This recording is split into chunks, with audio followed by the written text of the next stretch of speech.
and everything about the operation is 100% legal.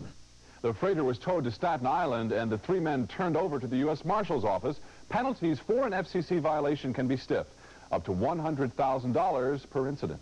Channel 4 water bill. 4 miles off the coast of Manhattan. Weiner and another man have now been charged with illegally broadcasting rock and roll music and peace chatter on unassigned AM and FM radio frequencies into New York City. Weiner claims they were in international waters, but the Coast Guard and the FCC boarded the ship and shut him down. We never would have established the station if we knew it was illegal. We had no intention to break any laws. Weiner and others had been broadcasting for 5 days from that old ship. He says they did it to protest FCC regulations covering what can be aired on radio stations. Weiner now faces up to 5 years in jail. He used to own his own station in Presque Isle until he lost his license for broadcasting on unauthorized frequencies. FCC international regulations is not the first run-in Monticello resident Allan Weiner has had with the FCC, and this time it could mean a jail sentence. Sarah Coddington has the details. The FCC calls them pirate radio stations. Announcers broadcast illegally on frequencies to which they are not assigned. Transmitting from this ship 4 miles off the New York coast without a license, Radio New York International didn't rock on the airwaves for long. Today, several announcers, including Monticello resident Allan Weiner, were arrested and charged with violating an international telecommunications convention treaty. We're operating on 4 frequencies, AM, FM, shortwave, and longwave, and the Coast Guard and the FCC coordinated with the State Department before taking legal action. Earlier, Weiner denied he was breaking any laws. They basically didn't bullying us, but the FCC's jurisdiction ends 3 miles from shore. We are out of their jurisdiction in international waters, and this is a completely legal offshore radio operation. Weiner's the former owner and operator of WOZI Radio. He and his wife, who lives in Presque Isle, still own the building. The FCC revoked Weiner's license in 1985 for operating on unassigned frequencies. Officials say he's had similar trouble with FCC regulations as far back as 1971. This Honduran registered ship called Sarah has been transmitting since last week. Weiner says it's cheaper than regular land-based radio stations. I mean, the only people that have radio stations in New York are gigantic corporations. Not saying there's anything wrong with that, but, you know, individuals that want to get on the air, this is the only other way to do it, especially if you don't have much coin.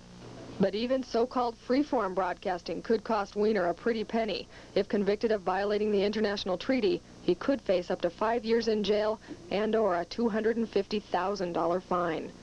Sarah Coddington, Channel 8 News. Of radio programs. NBC's Richard Valeriani has more tonight. You're listening to Radio New York International. Well, I'm Ivan Jeffries.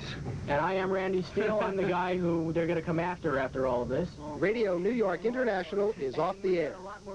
For the past 6 nights, the unlicensed station had been broadcasting a mix of rock and roll and chatter about peace, love, and understanding on unassigned AM and FM frequencies in the New York area. RNI is Radio New York International.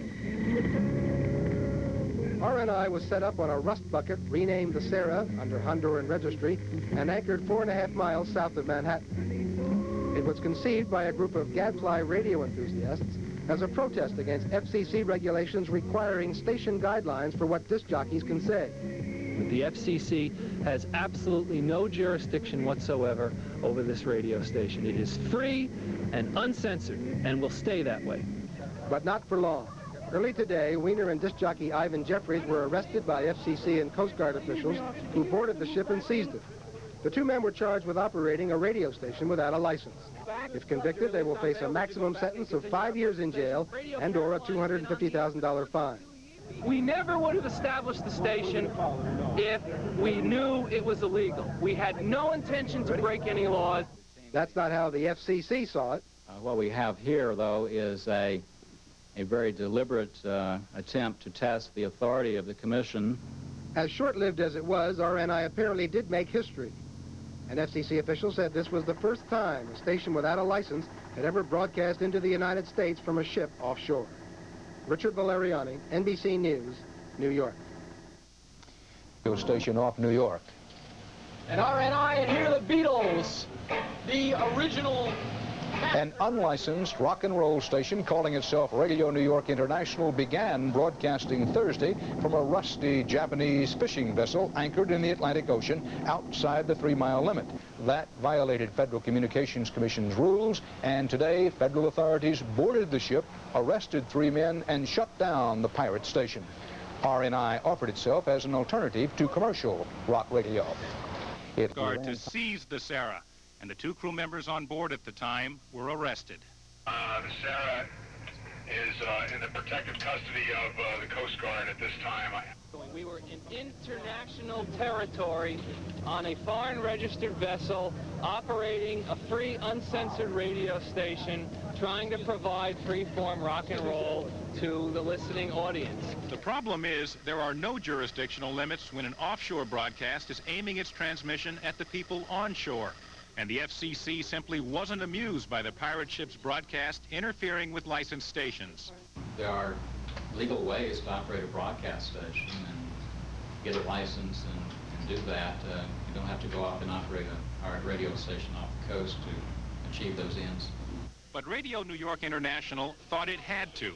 Its owners say only a renegade station, free of competitive pressures, can afford to play real rock and roll these days. And for doing that for 5 days, they now face up to 5 years in prison. Ron Claiborne, ABC News, New York. That's our report on World News Tonight. I'm Peter Jennings. Good night.